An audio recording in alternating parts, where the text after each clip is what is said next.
From spending $5 a day on lattes you forget by lunch, to realizing that money could become $180,000 if you just invested it instead.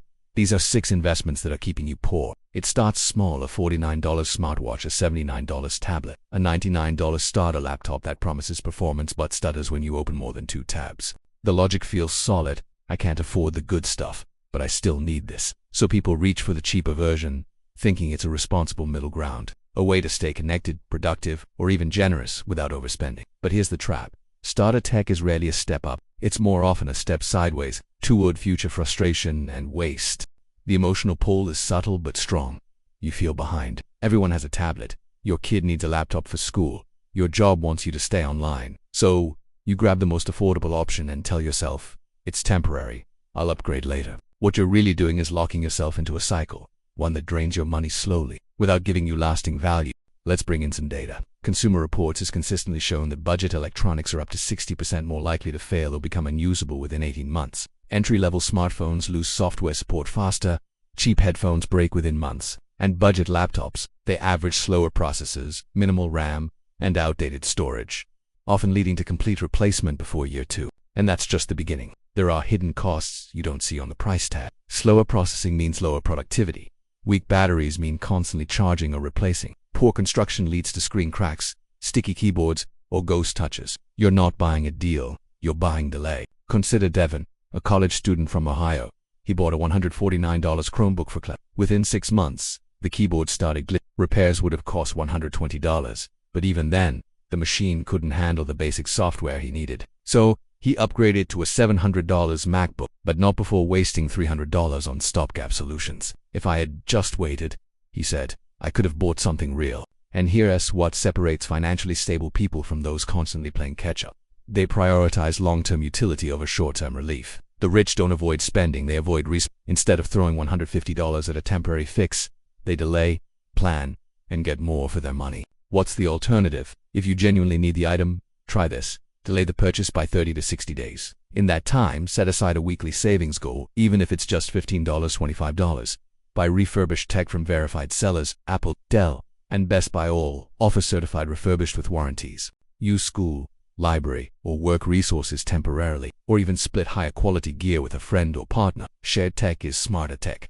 Now let's run the numbers. Let's say you buy 3 pieces of low-end tech over 3 years. A $99 tablet, a $150 laptop, and a $129 phone.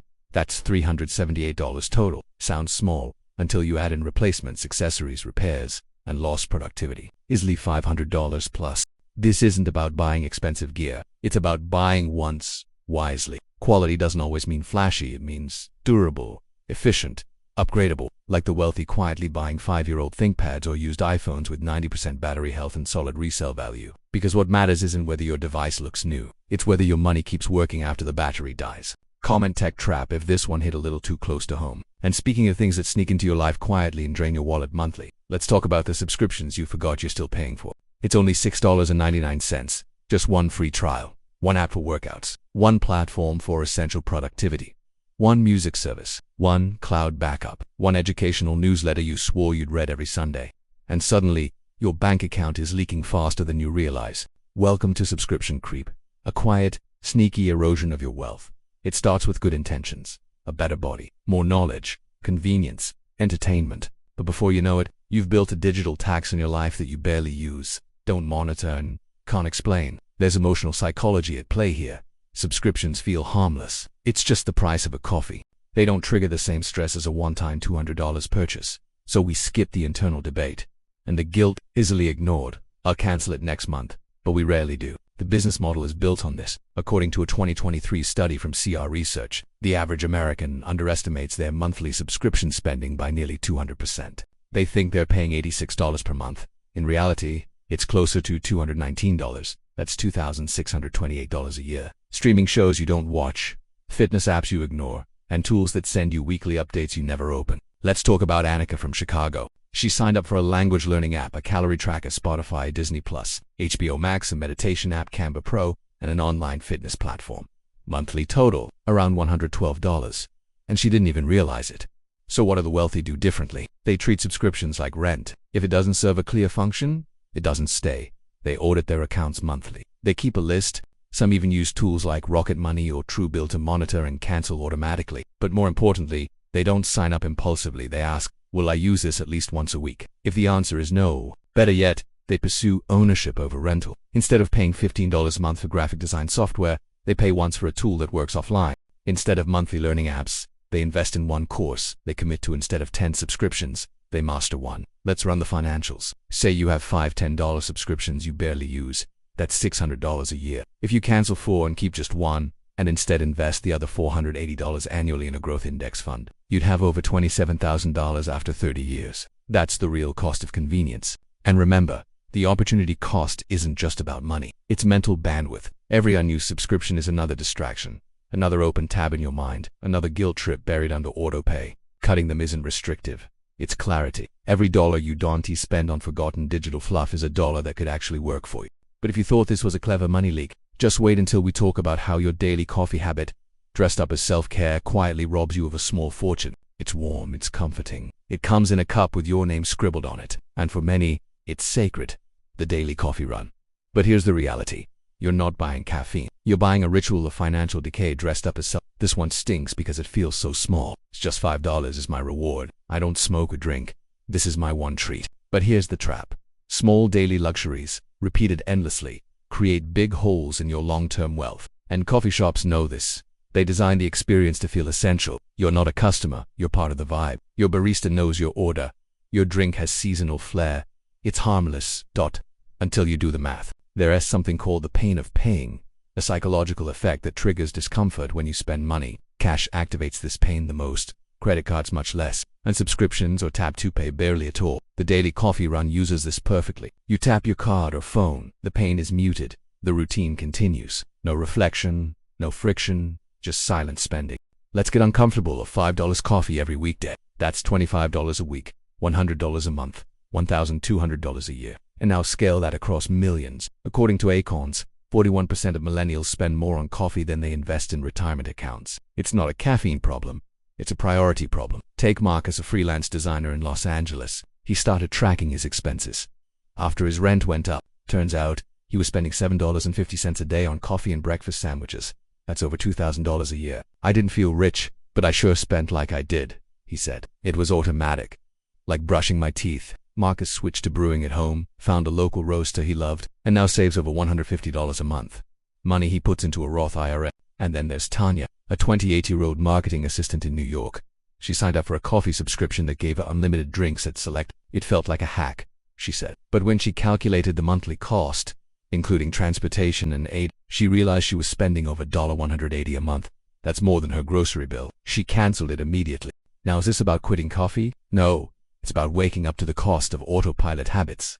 The wealthy still drink coffee. They just make it at home for $0 sushi, or they reserve cafe visits as intentional moments, not daily defaults. If you want the comfort and calm without the compounding costs, invest in a quality French press or espresso machine.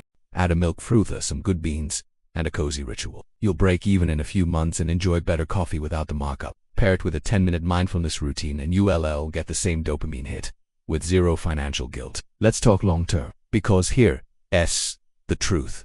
Wealthy people don't avoid small pleasures. They prioritize lasting rewards over fleeting comforts. It's not about deprivation. It's about choosing which future you want to fund.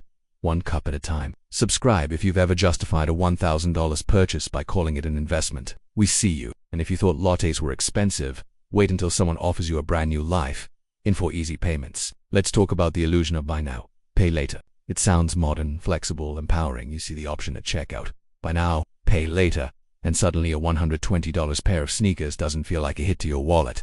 Just for easy payments of $30. Simple, right?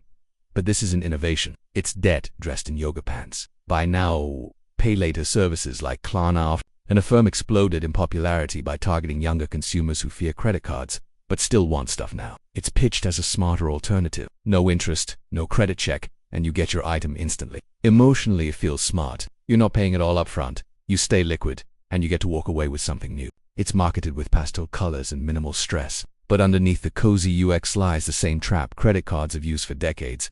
Separate the product from the pain. Let's pull back the curtain. According to the Consumer Financial Protection Bureau, over 40% of BNPL users have missed at least one payment. And when that happens, late fees, hits to your credit score, and even debt collection, often for something you already don't value. Worse, BNPL encourages overconsumption. Data from Forbes shows that shoppers spend 30 to 50% more per transaction when they use BNPL versus paying upfront. Why? Because splitting payments makes it psychologically easier to justify the purchase. You're no longer spending $200, you're spending $50 4 times. Let's look at Lisa, a 24-year-old retail assistant from Atlanta. She used Afterpay for a $400 wardrobe refresh. The plan for $100 payments over 2 months, but by week 3, an unexpected car repair drained her account. She missed a payment. The late fee was $25. Then came another missed payment, another fee. She ended up paying $475 total, plus the emotional stress of dodging notifications. And the worst part, half the clothes didn't even fit right. She admitted, "I never returned them." What do financially stable people do instead? They treat buy now pay later like what it truly is, a cash flow gimmick. It's not budgeting, it's time shifting a purchase you probably can't afford. Savvy consumers ask one question before using BNPL. Would I still buy this if I had to pay 100% today? If the answer is no, they pass. The wealthy understand that delaying gratification isn't punishment, it's leverage. If they want something, they budget for it, they create a sinking fund, they wait for sales, or they simply walk away, knowing their money is better deployed elsewhere. Let's look at the math. Say you make 5 BNPL purchases a year, averaging $250 each. And there's another cost meant to clutter, juggling multiple payment plans, each with different due dates, platforms, and reminders, creates a low-grade financial stress that accumulates over time. It's one thing if you're financing a house, but a handbag, a video game console. This isn't about shaming small luxuries. It's about realizing that BNPL doesn't make things more affordable. It makes overspending feel less painful. But that pain still arrives. It's just delayed, and with interest. So before you split that next payment, ask yourself, are you buying freedom or borrowing regret? But if you think this is risky, wait until someone pitches you an investment from their couch, one that only works if 3 of your friends also join the ride. It always starts casual. You're at a barbecue, a group chat, maybe a late night fit, and someone says, "Bro, I just doubled my money in 3 months. You should get in on this." You trust them. They're your cousin, your roommate, your gym buddy, and they genuinely believe they've found a shortcut to financial freedom. So you listen, maybe you even invest, and that's where things go wrong. Here's the emotional pull: trust and fear of missing out. FOMO is a powerful driver. When someone you know claims to be getting rich, you feel like you're falling behind. So you skip research, you skip skepticism, you act fast because they've already made money and you don't want to be left out. But the truth, most of these tips are just financial landmines disguised as advice. They aren't based on fundamentals, due diligence, or strategy. They're based on hope, on rumors, on someone getting lucky once, and confusing that luck for skill. According to a FINRA study, over 35% of retail investors admit they made investment decisions based on tips from friends or family. And those same investors are twice as likely to lose money in volatile markets. Why? Because they don't understand what they were buying. They just trust someone who seems confident. Let's look at Jamal from Detroit. His co-worker told him about a hot penny stock, a small crypto company about to get acquired. Then there's Olivia, a teacher in Austin. Her cousin was all in on NFTs and convinced her to buy 2 rare digital collectibles for $2,000 total. Less than a year later, the platform shut down and her images are now worthless. It felt like monopoly money, she said, until it wasn't a lesson. Friends may have good intentions, but that doesn't make their advice good. The wealthy understand this deeply. They separate relationships from financial decisions. They say things like, "Sounds interesting, I'll research it first." Or better yet, "I don't invest in anything I don't understand." Instead of chasing tips, they build frameworks. They study the basics: asset allocation, diversification, risk tolerance. They invest in index funds, long-term strategies, or real estate based on numbers, not gossip. They read books, follow verified experts, and know the difference between noise and signal. Let's run the financial comparison. Imagine you take that $1,500 someone told you to throw into the next big thing and instead put it in an S&P 500 index fund. With a modest 8% annual return, that $1,500 becomes $15,000 in 30 years. And more importantly, it grows quietly, predictably, without any group chat panic. And here's the harsh truth. If someone's tip requires urgency, secrecy, or getting in early, it's not an opportunity. It's bait. Real wealth builds slowly. It doesn't come with countdown timers, mystery coins, or exclusive Discord servers. If the person pitching the idea can't clearly explain how it makes money, who's behind it, and what the risks are. Because what's worse than losing your money? Losing your money and damaging a relationship in the process. And finally, we've reached the worst offender. A financial move that feels like success but quietly devours your wealth while smiling at your granite cap. It feels safe, comfortable, like when you open your banking app and see $2,000 in your checking account. No debt, no overdraft, everything under control. But here's the problem. Your money isn't working. It's waiting to die. Keeping your savings in a checking account feels responsible. And for many people, it's a hard-earned badge of adulthood. At least I'm not in the red, they say. And sure, avoiding debt matters. But stopping there, that's like winning the battle and skipping the war. The emotion behind it is powerful. We equate visibility with security. When we see money, we feel in control. We fear the unknown. We think investing is risky. We think markets are unstable, so we tell ourselves, I'll keep it here for now. But that now becomes forever. And over time, inflation quietly shreds our cash like confetti. Let's talk facts. The average checking account in the US earns 0.07% annual interest. Inflation, meanwhile, has averaged around 2.5% to 3.5% over the past decade, higher in recent years. That means every year your money sits still. It's actually losing purchasing power. What cost $100 last year might cost $103 this year, but your money earns 7 cents. Over 10 years, $10,000 in a checking account barely grows. But the cost of groceries, rent, and healthcare, all up that $10,000 might only feel like $8,000 in real-world value. And this isn't a temporary issue. This is the financial equivalent of death by paper cut, small, silent, and devastating over time. Look at Nathan, a 31-year-old retail manager in Denver. He prided himself on staying liquid. He kept his emergency fund, travel fund, and even future home down payment in his checking account, $27,000 total. After 6 years, his balance grew by $113. Meanwhile, the S&P 500 grew over 70% in that same time. Had he simply put half that money into an index fund and the other half into a high-yield savings account, he would have made over $11,000 in returns, without even touching individual stocks. Now contrast that with how wealthy individuals behave. They rarely leave more than 2 to 3 months' worth of expenses in check.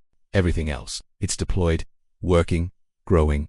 They use high-yield savings accounts for short-term needs and emergency funds. They invest the rest, not because they're risk-takers, but because they understand the greater risk is standing still. Even for the risk-averse, there are better options. Treasury bonds, certificates of deposit, money market funds. These offer higher returns with relatively low volatility. And none of them require you to become a stock-picking genius. Let's crunch the numbers. Suppose you keep $15,000 in a checking account for 15 years. With 0.07% interest, you'd earn roughly $160. Now put that same money into a high-yield account averaging 4%. Over the same 15 years, you'd have nearly $27,000, a gain of over $12,000, just by moving your money into a better lane. And this isn't about wealth. It's about habits. Because whether you have $150 or $150,000, the principle is the same. Idle money is lost opportunity. You don't need to invest everything. You don't even need to take big risks. But letting your money rot in a checking account is like parking your car in neutral and wondering why you're really not getting anywhere. Watch the next video if you're serious about keeping your money.